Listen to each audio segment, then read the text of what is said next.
ทุกอย่างที่เราก็เลยเพิ่นก็เลยคิดออกว่าที่เอาออกมาเขาทำอะไรพระเจ้าเพิ่นเอาไปเทศโปรดแม่เพิ่นตอนอยู่สวรรค์แม่เพิ่นนี่ตายไปแล้วแหละใจเกิดอยู่ทางดุสิตจะเป็นเทพบุตรได้เป็นผู้ชายเลยเป็นผู้หญิงเจอตายไปแล้วเป็นผู้ชายบุญหลายเลยเป็นผู้ชายหลังจากนั้นก็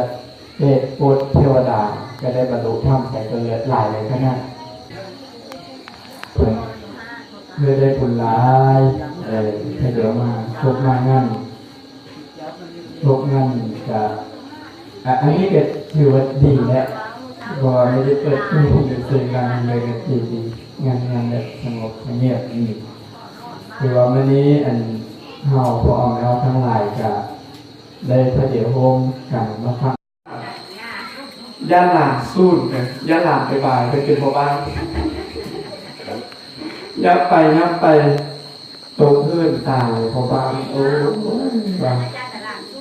ยันหลังสู้สักแนวเลยแต่อันนี้เราจะมาลงนิยมแต่สุภาพเราลงนิยมมีคนสรรเสริญกับครับธรรมดาว่างสรรเสริญเป็นธรรมดาละแต่เรามาทำในนอกทางสองนอกทางเดียวถ้าฉะนั้น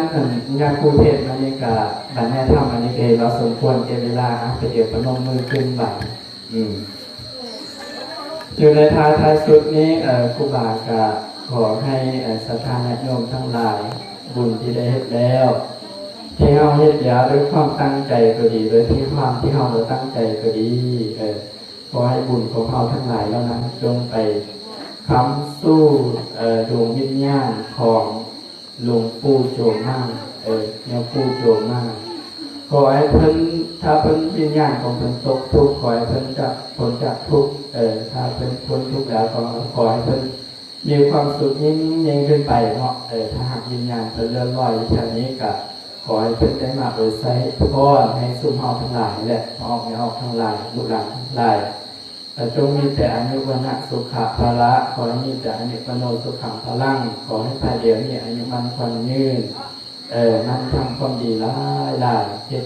ถ้าปรารถนาสิ่งใดขอให้ได้สิ่งนั้นสมดังปรารถนาเนาะ